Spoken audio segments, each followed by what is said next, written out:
Olá pessoal, vamos dar continuidade aqui nas aulas sobre progressão geométrica e nesta videoaula nós vamos estudar um tema muito importante, que é a soma dos infinitos termos de uma progressão geométrica se ela for uma PG convergente. Eu sei que esse termo PG convergente é novo nessa playlist, mas eu vou explicar isso para você detalhadamente. Antes de qualquer coisa, eu confesso que eu também achei, quando eu estava lá no ensino médio, que a ideia de somar infinitos números parecia um pouco absurda. Mas, na verdade, tem todo sentido essa ideia aqui. Se a PG, os termos da sequência, obedecerem certos critérios, essa soma vai ficar muito lógica aqui para você, como eu vou tentar mostrar para você. E aí eu trouxe um problema motivador aqui.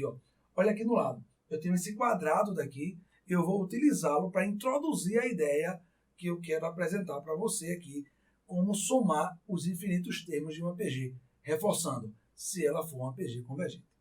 A lógica é a seguinte: imagine que eu chamei meus dois filhos, Lucas e Francisco, e disse: olha, hoje nós vamos ter uma atividade bem lúdica. Nós vamos pintar todo esse quadrado. Eles ficaram logo animados, mas eu disse: olha, cuidado, porque tem algumas regras. A primeira regra é a seguinte: cada um vai fazer a sua pintura por vez. Vamos começar com o Lucas, que é o mais velho. Ele vai pintar a sua parte, depois vem Francisco e pinta a parte dele. E depois volta para Lucas, e depois Francisco, depois Lucas, depois Francisco, até a gente terminar a tarefa. Tá claro? Tá. Essa é a primeira regra. Segunda regra: cada um vai sempre pintar a metade do que falta para concluir a tarefa. Então, como o Lucas vai ser o primeiro e a tarefa toda está para ser realizada, então ele vai pintar a metade e vai deixar uma outra metade para ser realizada. Só que quando o Francisco for pintar a parte dele, ele não vai pintar o que falta para concluir a tarefa, ele vai pintar a metade do que falta. Eu vou explicar isso com todo detalhe para você, mas são duas regrinhas. Eles vão alternando, Lucas primeiro, depois Francisco, depois volta a ser Lucas, depois volta a ser Francisco, e a segunda regra é: cada um pinta sempre a metade do que falta para concluir a tarefa. Beleza? Então vou fazer o seguinte: vou sair aqui da tela e vou começar admitindo que a medida do lado desse quadrado aqui é igual a 4. Então deixa eu colocar aqui assim. Deixa eu apagar aqui, para colocar aqui o valor 4, que é a medida do lado. E eu já vou aproveitar para dizer o seguinte: que a área do quadrado, né, que a gente calcula como sendo o quadrado da medida do lado, nesse caso aqui, se a medida do lado é igual a 4, eu posso dizer que a área do quadrado é igual a 4 ao quadrado, que vai dar 16. Eu vou, inclusive, destacar essa informação aqui, porque ela vai fazer parte da minha história aqui. Segundo, vamos começar alternando as pinturas. A gente vai começar com o Lucas, que vai pintar a sua parte. Depois que ele pintar, vem Francisco e pinta a parte dele. Depois vem Lucas, de novo. Depois Francisco. Depois Lucas, Francisco e assim sucessivamente. Bom, depois que cada um realizar a sua pintura e a gente concluir a tarefa, eu não sei quantas vezes Lucas vai realizar pinturas e nem Francisco. Porém, eu sei que quando a gente concluir a tarefa, somando tudo, isso aqui vai ter que dar o quadrado inteiro, que tem área 16. Essa informação também é muito importante. Pense comigo. Somando todas as áreas pintadas por Lucas e todas as áreas pintadas por Francisco, a gente tem que totalizar no final 16. Perfeito? Vamos lá, então vamos começar as pinturas. Vem Lucas e diz: eu vou pintar metade do que falta. Como falta tudo, ou seja, faltam 16, eu vou pintar 8. Então ele vem aqui, nesse pontinho daqui. Vamos imaginar que aqui está exatamente na metade, certo? Ele vem aqui, passa essa linha. Aí eu vou representar as pinturas de Lucas sempre na cor verde, certo? Então ele foi lá e pintou a metade. Quando o Lucas pinta a metade, fica atento, fica faltando a outra metade. Ou seja, ele pinta 8, então resta 8, porque ele pintou a metade do que faltava. Então vou anotar aqui: Lucas pintou 8. Está faltando 8 para concluir tudo, mas Francisco só vai pintar a metade. Então Francisco faz o seguinte: passo uma linha aqui, ó, mais ou menos aqui. Imagina que está tudo um quadradinho bem bonitinho, certo? Eu vou indicar aqui a pintura de Francisco na cor azul. Então tá aqui. Quanto foi que Francisco pintou? Ele pintou a metade de 8, que é 4. Como Francisco pintou a metade do que faltava, ele pintou 4, ficou faltando 4. Então, deixa eu colocar aqui, ó. Francisco pintou 4. Aí está faltando 4 e Lucas vai pintar a metade. E esse processo vai se estender por muito tempo. Deixa eu colocar aqui, ó, a metade de 4. Vou pintar de verde porque foi Lucas. E vou indicar aqui que ele pintou 2. E vou trazer para cá 2. Agora é a vez de Francisco. Como o Lucas pintou a metade do que faltava, pintando 2, falta 2. Francisco faz o quê? Pinta a metade. A metade de 2 é 1. Então, deixa eu colocar aqui. Francisco pintou mais 1. Gente, ó, soma tudo que já foi pintado até o momento. 8 com 4, 12. 12 com 2, 14. 14 com 1, 15. Só está faltando 1. E agora é a vez de Lucas. Como só está faltando 1 e Lucas não vai pintar tudo e sim a metade, ele vai vir aqui, ó, passa essa linha aqui no meio, olha só, pinta essa área daqui, que representa 1 meio. Deixa eu colocar aqui 1 meio. Você já percebeu, eu acredito a essa altura, que esse processo não vai acabar nunca? Por pequeno que seja esse 1 meio, ele dá para dividir por 2. Então, Francisco pintaria depois de 1 meio, 1 quarto. Eu sei que 1 quarto é pequeno, mas dá para dividir por 2. E aí Lucas ia pintar 1 oitavo, que é um número pequeno, mas sobrava 1 oitavo. Lucas não, né? Francisco pintaria a metade e assim sucessivamente. Ou seja, esse processo não vai acabar nunca. Mas vamos imaginar que uma hora acabasse. Então, se uma hora acabasse, deixa eu ficar menorzinho aqui na tela, quando eu somar tudo que eles pintaram, deixa eu colocar aqui, ó, isso vai ter que dar no final quanto? 16. Então, nesse momento aqui, eu estou tentando deixar claro para você a ideia de que eu vou estar somando infinitos números, porque esse processo não vai acabar nunca, e quando eu somar todos esses números, isso aqui vai dar 16. Eu acho que ficou claro isso para você. Mas, Micael, por que você garante que não vai passar do 16? Porque quem está limitando o processo é o quadrado. E o quadrado tem a área 16. Outra coisa, lembra que eu falei da PG convergente? Bom, olha para os termos dessa soma aqui. Olha para as parcelas. A primeira é 8. A segunda é a metade de 8, 4. Depois a metade de 4, 2. Depois a metade de 2, 1. O que é que está acontecendo com o valor das parcelas?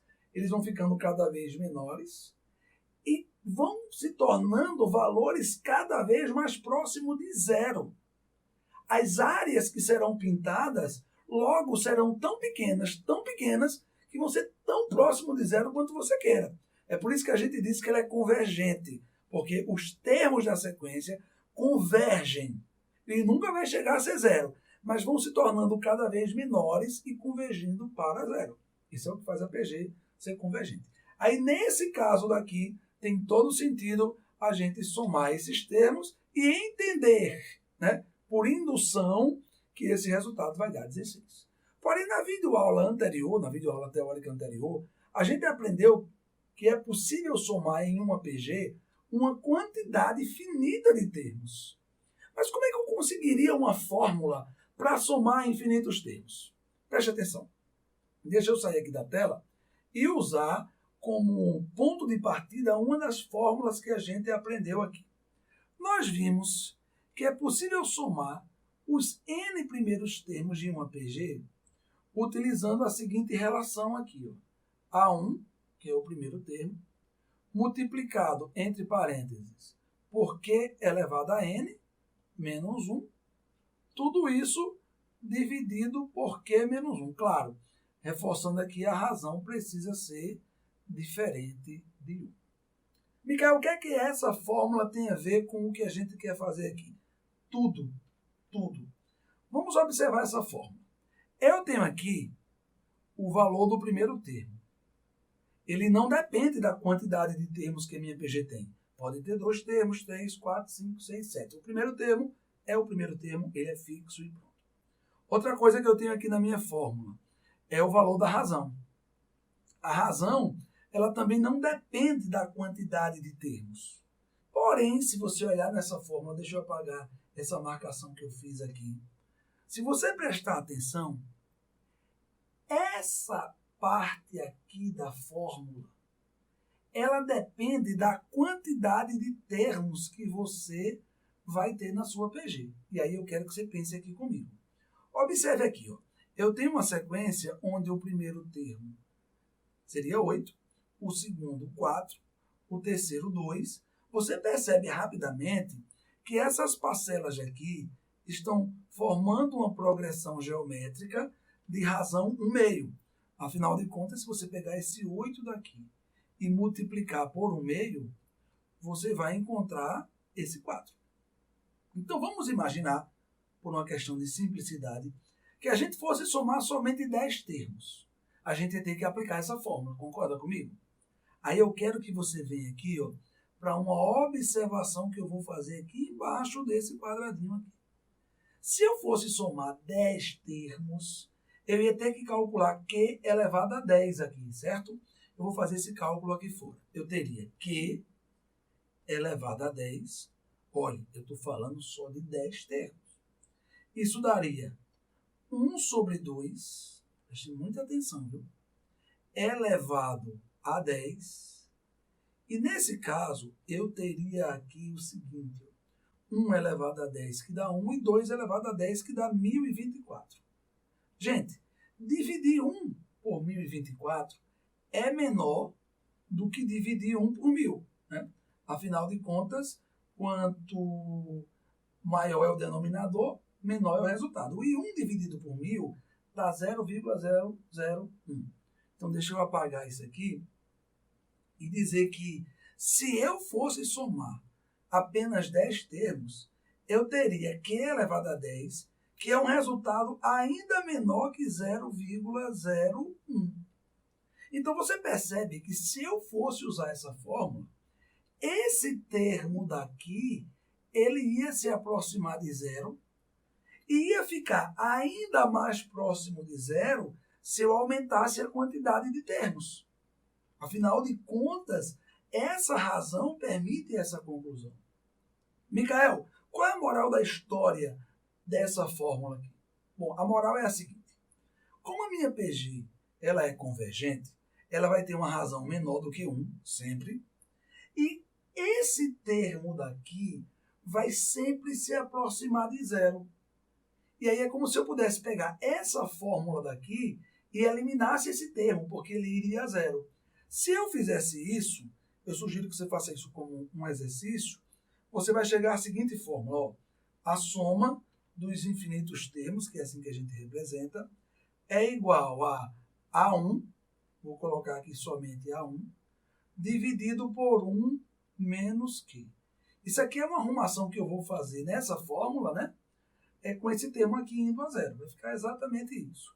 E com essa fórmula daqui, muito simples, olha que interessante, você consegue somar os infinitos termos de uma PG, desde que essa PG seja convergente, e para ela ser convergente, tem que acontecer o seguinte, a razão tem que ser sempre um número menor do que 1 e maior que menos 1, viu? Não tem problema ela ser negativa, não. Mas precisa estar dentro desse intervalo. Micael, será que com essa fórmula, e admitindo que o trabalho de Lucas e Francisco seria infinito, quando eu somar tudo vai dar 16? Você não tem fé? Então preste atenção. Vamos lá, ó. Logo, eu teria uma fórmula maravilhosa agora. Vamos olhar aqui para a nossa PG. Quem é o primeiro termo? 8. Então, no numerador eu teria 8 aqui. E no denominador eu vou ter 1 menos a razão. Como a razão é meio, eu vou botar aqui 0,5. Aí eu vou ter, olha só, 8 para dividir por 0,5. Gente, se eu divido 8 por meio, isso aqui vai dar quanto? 16. Olha que maravilha, cara. Realmente, essa formulazinha que eu vou destacar aqui para você agora, ela permite o cálculo da soma dos termos de uma PG infinita e convergente. Para ser convergente, eu preciso destacar que a razão tem que ser um número dentro desse intervalo. Bom, gente, com isso aí, eu espero pelo menos ter conseguido trazer para você a noção de que faz sentido, sim, sob certas condições, somar uma quantidade infinita de termos. Nesse caso, precisa ser PG com razão entre 1 e menos 1.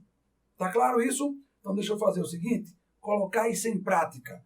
Vou levar você agora para o próximo slide, onde eu já vou aplicar de forma bem rápida essa relação que a gente acabou de aprender. Vamos lá? Deixa eu sair aqui da tela e resolver essa questão para você nos mínimos detalhes. A soma da série é infinita. 1 mais 1/5, mais 1 sobre 25, mais 1 sobre 125 e assim sucessivamente é. Nós temos aqui as alternativas e deixa eu trazer o comentário agora. A primeira coisa que eu quero destacar é essa expressão daqui. Série infinita.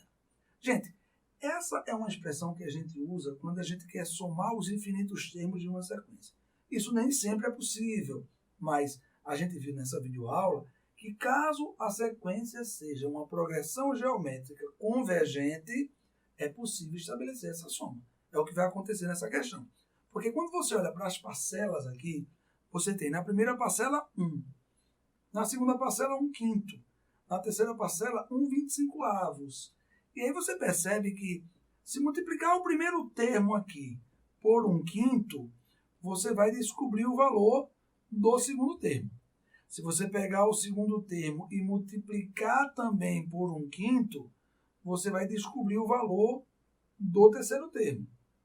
Ou seja, as parcelas são termos de uma progressão geométrica convergente. Eu digo que é convergente porque a razão é menor do que 1. Então é possível sim somar os termos dessa sequência, usando a seguinte relação. A soma dos infinitos termos é igual a 1 sobre 1 menos Q.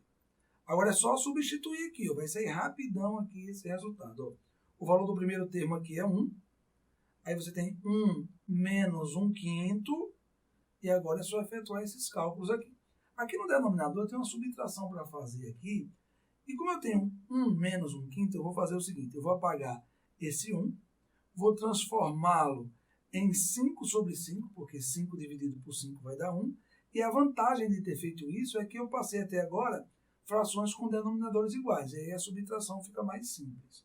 Eu vou ter aqui 1 dividido, aí nessa subtração de frações com denominadores iguais, eu conservo o denominador que é 5 e subtraio os numeradores. 5 menos 1 vai dar 4. Agora é só fazer o cálculo dessa divisão aqui, ó, onde a gente faz o seguinte, conserva o numerador que é 1 e multiplica pelo inverso do denominador. O denominador é 4/5, vai ficar 5 sobre 4. Bom, aí nesse caso, eu concluí aqui a questão, porque a soma da série infinita é igual a 5 sobre 4 e o gabarito você encontra na alternativa C. Concluímos aí a primeira questão da nossa aula. Perceba que é muito fácil aplicar a regra da soma dos termos de uma progressão geométrica infinita e convergente. E eu quero levar você agora para o próximo slide, onde a gente vai voltar a usar essa mesma técnica, só que agora para resolver uma equação. Vamos ver como é que funciona aqui, ó. Deixa eu sair da tela e resolver essa questãozinha que é muito simples. Olha só. Dada a equação, olha essa equação aqui com muito cuidado, especialmente para o primeiro membro. Nós temos aqui uma soma de infinitas parcelas. Como assim se eu estou vendo apenas 3, Micael? Olha só. Toda vez que o elaborador de uma questão coloca essas reticências aqui, ele acredita que com essas 3 parcelas você já é capaz de perceber qual é o padrão na formação das parcelas que ele omitiu. E nesse caso aqui, se você prestar atenção, a primeira parcela, a segunda e a terceira constituem uma progressão geométrica E ainda dá para você perceber facilmente que da primeira parcela para a segunda, bastava você multiplicar a primeira por 1/4. Isso não é verdade? X multiplicado por 1/4 dá x sobre 4. E se você multiplicar aqui a segunda parcela também por 1/4, você vai encontrar o valor da terceira. Olha só, x sobre 4 multiplicado por 1 sobre 4. Na multiplicação de fração, você multiplica numerador com numerador e denominador com denominador. Você teria x multiplicado por 1x e 4 multiplicado por 4, 16. Ou seja, nós temos no primeiro membro uma soma de infinitos termos em progressão geométrica convergente, porque, afinal de contas, a razão aqui é um número menor do que 1. Então, nós temos que a soma dos infinitos termos dessa PG tem como resultado 16. Só que a gente não sabe o valor de cada um dos termos, porque figura aqui uma incógnita, que é o que a gente quer descobrir. Ó. O valor de x que a satisfaz, ou seja, o valor de x que é a solução dessa equação. Estão aqui as alternativas e eu vou responder essa questão de forma bem prática. Ó. Eu vou aplicar a fórmula da soma dos termos de uma PG convergente, A1 sobre 1 menos Q, já sabendo que esse resultado tem que dar 16. Agora é só substituir aqui os valores. Ó. Se liga, o valor do primeiro termo é x, exatamente o que a gente quer encontrar. E no denominador eu tenho 1 menos a razão, que é 1/4. Aí eu vou pegar esse 1 daqui e vou transformar em 4 sobre 4, porque afinal de contas 4 dividido por 4 vai dar 1. E a vantagem é que agora eu tenho aqui no denominador uma subtração de frações com denominadores iguais. Aí vai ficar assim, ó. No numerador eu vou ter x, deixa eu colocar essa setinha aqui para dar continuidade, fica tudo organizado. X dividido por 3/4 igual a 16. Para finalizar, eu vou pegar esse 3/4 que está aqui no denominador e vou passar lá para o segundo membro multiplicando o 16. Aí eu vou concluir a minha questão aqui agora. Olha só, x vai ser igual a 16 multiplicado por 3/4. Se liga, se você divide 16 por 4 dá 4, e 4 multiplicado com 3 vai dar 12, que é o valor de x. Ó. X é igual a 12, com isso eu concluo a questão e o gabarito você vai encontrar na alternativa A de aprovação. Pessoal, a utilização dessa fórmula é muito frequente, por isso é fundamental que você treine bastante para você ter muita segurança e agilidade no uso dessa relação, porque tem muitas aplicações para que você possa utilizá-la e assim conquistar os pontos que você precisa aí para a sua aprovação. Vamos continuar treinando? Deixa eu levar você para o próximo slide, onde a gente vai resolver agora uma questão muito simples, mas a gente vai voltar a utilizar essa relação, não mais para calcular a soma, mas usá-la como ferramenta e também utilizar a fórmula do termo geral, que entre todas é de fato a mais importante. Vamos lá, ó. Deixa eu sair da tela, ler o enunciado e resolver essa questão detalhadamente. Olha só. A soma dos termos de uma PG infinita e convergente é igual a 6. Sabendo que o primeiro termo é igual a 4, então o valor do terceiro termo é. Estão aqui as alternativas e eu vou responder essa questão destacando que o que a gente quer é o valor do terceiro termo. E se liga, quando você vai achar um termo de uma PG, nesse caso aqui o terceiro, você precisa de duas coisas, de um outro termo, e a questão deu essa informação, quando disse que o primeiro termo é igual a 4. Deixa eu anotar isso aqui. Eu já sei que o primeiro termo é 4. E como eu tenho um termo, eu consigo calcular o terceiro se eu souber o valor da razão. E aí essa informação eu não tenho. A única coisa que eu sei, ou as únicas coisas, é que eu estou trabalhando com uma PG infinita e convergente e que a soma dos termos dessa PG é igual a 6. Pronto, agora eu vou conseguir calcular a razão, que é o que eu preciso. Por quê? Na hora de calcular a soma dos infinitos termos de uma PG, a gente usa a seguinte fórmula. A1 dividido por 1 menos Q. Se liga, a gente já sabe o valor do primeiro termo, a gente já sabe o valor da soma dos termos, e aí só sobra a razão aqui, ó. Deixa eu substituir aqui essas informações, descobrir a razão para poder calcular o terceiro termo. Vai ficar assim. No lugar do primeiro termo, eu vou colocar 4, dividido por 1 menos Q, tudo isso aqui igual a 6. Agora, eu pego esse denominador 1 menos Q e passo multiplicando aqui, ó, lá com o 6 no segundo membro. E a minha equação vai ficar assim, 4 igual a 1 menos Q, que multiplica o 6. Veja que no segundo membro da minha equação, eu tenho uma multiplicaçãozinha aqui e vou ter que usar a propriedade distributiva. Multiplicar 6 com 1 e depois 6 com menos Q. Fazendo isso, eu vou ter 4 no primeiro membro e no segundo membro eu vou ter 6 vezes 1, 6 e 6 que multiplica menos Q, menos 6Q.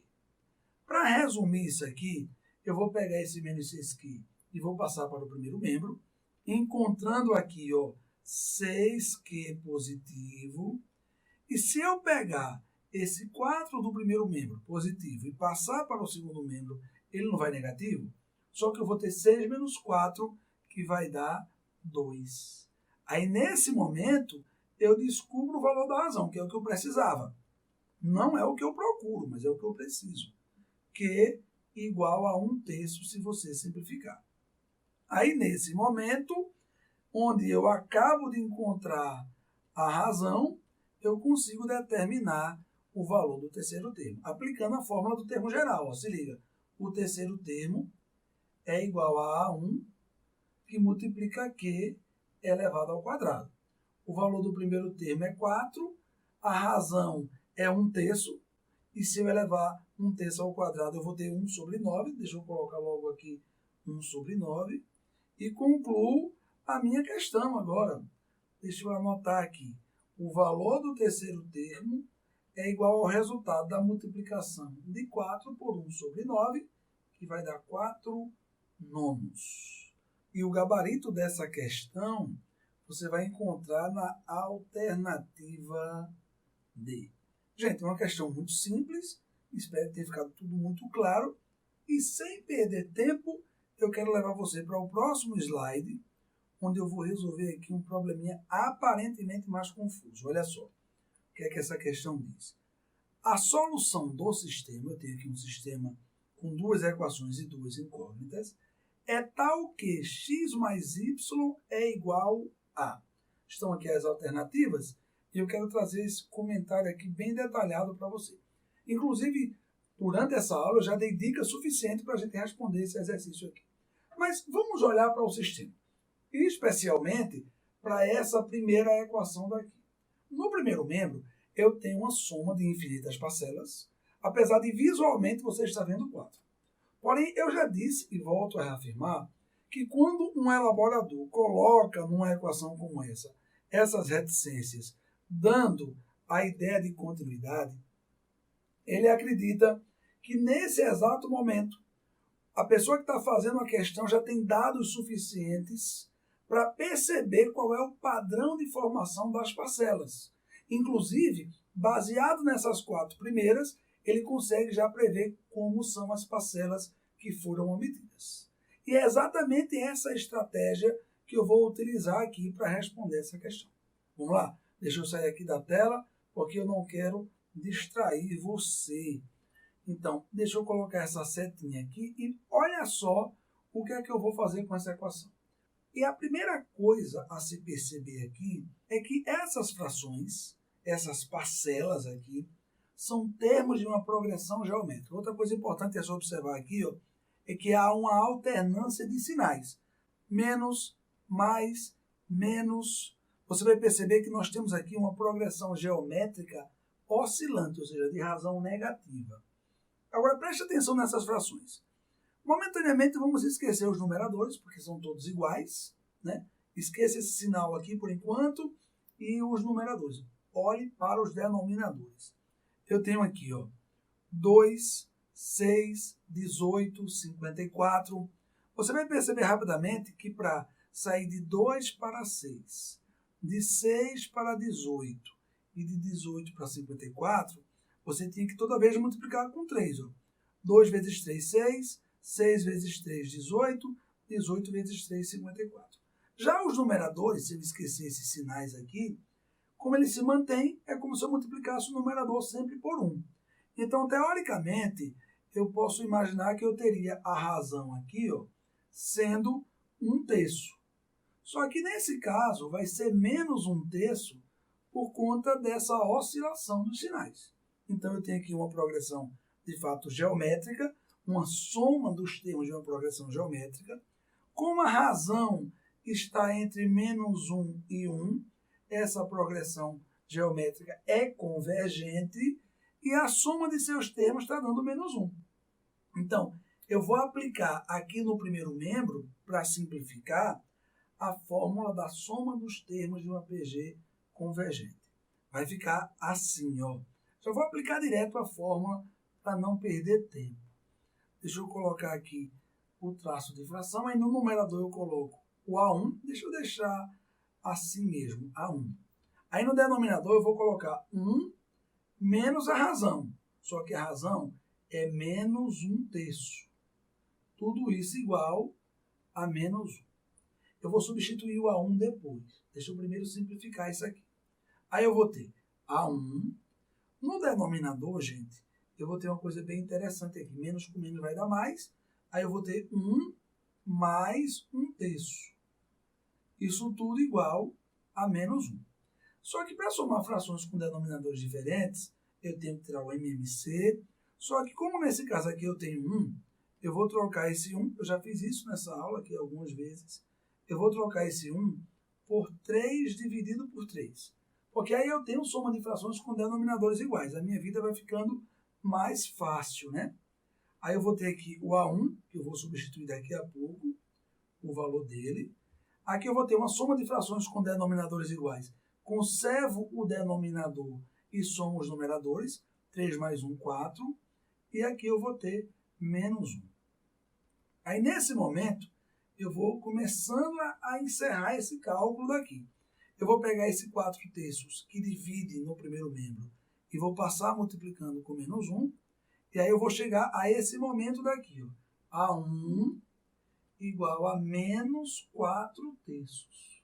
E aí agora, por uma questão de simplificação de cálculos, eu vou substituir esse A1. Vai ficar assim, ó, x menos y sobre 2, que é o primeiro termo aqui dessa sequência, olha ele aqui, ó, igual a menos 4 sobre 3. Aí aqui, ó, eu tenho uma igualdade de frações, posso aplicar a propriedade fundamental da proporção. Multiplicar os meios, multiplicar os extremos e igualar. Eu vou fazer direto e vou colocar aqui, ó, 3 multiplicado com x vai dar 3x. 3 multiplicado com menos y, menos 3y, igual a 2 multiplicado com menos 4, que vai dar menos 8. Aí, nesse momento, eu vou pegar essa equação que eu encontrei aqui, presta bem atenção, e essa equação original aqui do enunciado, ó, e vou montar um sisteminha.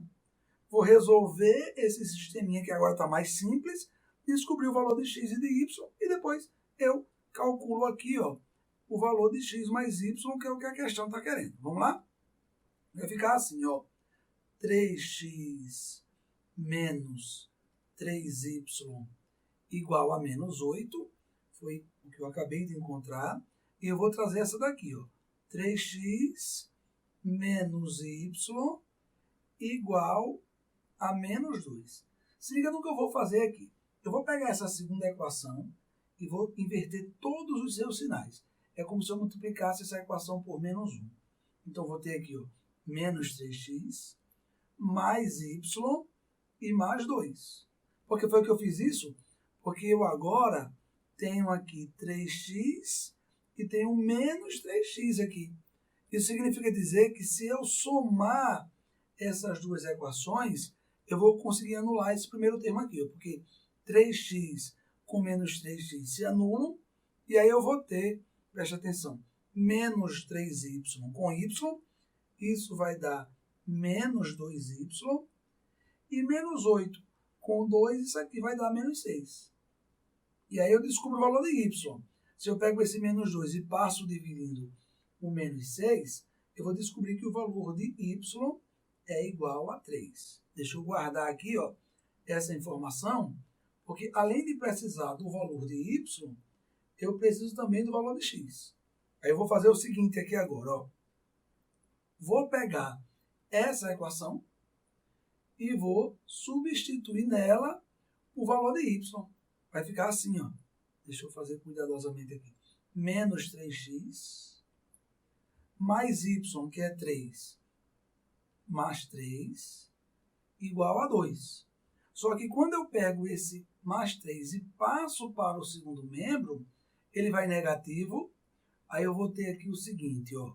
Menos 3x igual a menos 1. E eu descubro agora qual é o valor de x. Nesse caso aqui, ó, o valor de x vai dar 1/3. Pronto. Aí, nesse momento que eu tenho o valor de x e o valor de y, eu posso responder a minha questão. Vamos lá? Aí, agora, eu respondo o exercício. Deu trabalho, mas eu vou chegar aqui ao final, somando x com y. Eu vou ter aqui, ó, 1/3, que é o valor de x, mais 3. Somar frações com denominadores diferentes, eu vou tirar o MMC, que é 3. 3 dividido por 3 dá 1 vezes 1, 1. Mais, aqui o denominador invisível é 1, né? Então eu vou ter 3 dividido por 1, 3 vezes 3, 9. E aí, finalmente, eu concluo a questão. Ó. X mais y é igual a 1 mais 9, 10. E aí eu vou ter 10 sobre 3. Concluindo assim essa questão, e o gabarito eu vou encontrar na alternativa B. Pronto, pessoal. Concluí essa questão, é a última questão da nossa aula. Espero que você tenha gostado do conteúdo. Eu fiz questões com um grau de dificuldade crescente. Eu espero ter ajudado você a se tornar mais competitivo e mais confiante para aplicar essa relação que permite somar os termos de uma PG infinita e convergente. Eu vou ficando por aqui, desejando a você bons estudos, mas também vou esperar você no próximo vídeo, onde eu vou falar sobre o produto dos termos de uma progressão geométrica. Estou esperando você no próximo vídeo para a gente dar continuidade aos nossos estudos sobre progressão geométrica.